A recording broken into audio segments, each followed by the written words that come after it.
Breaking news. 25 inmates killed in Brazil prison clash.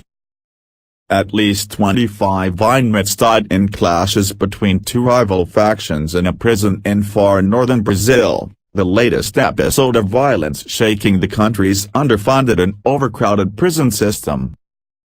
7 of the dead were beheaded and 6 burned to death in fighting at a prison in Boa Vista, the capital of Roraima state, the news site G1 reported, citing local police. The bloodshed began when inmates of one wing of the Agricola de Monte Cristo prison broke into another wing. Prisoners were armed with knives and wooden clubs. An inmate's wife who was in the prison when the riot broke out told G1. Roraima State Secretary of Justice Suzy L. Castro said that the fight erupted during visiting hours, and some 100 relatives of inmates were briefly held hostage. The rioters demanded that a judge come to hear their demands.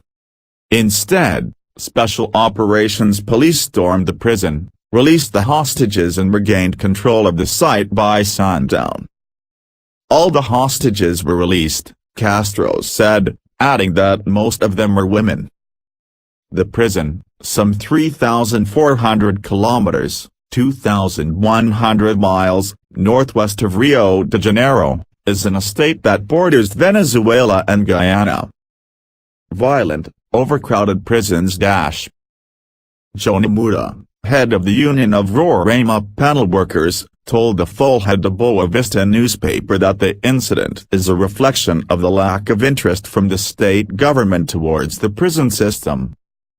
According to Mura, there is no security equipment, there are not enough personnel for the tasks, and the agents are working beyond their limits.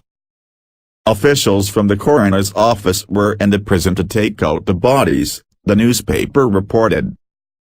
Fights and riots are frequent throughout Brazil's overcrowded prison system. As of the end of 2014, there were 622,000 people imprisoned in Brazil, according to a Ministry of Justice report, which added that most of the prisoners are black males. Brazil has the world's 4th largest prison population, the report said, after the United States, China and Russia. Human rights groups have long complained about the deplorable conditions in Brazilian prisons. In late May, 14 inmates died in prisons in the northeastern state of Ceará, which led the Inter-American Commission on Human Rights to issue a statement expressing their concern over prison violence and urge structural reforms. In a separate incident in September, some 200 inmates rioted and escaped from the overpopulated Jardinópolis prison in São Paulo state. Subscribe for more.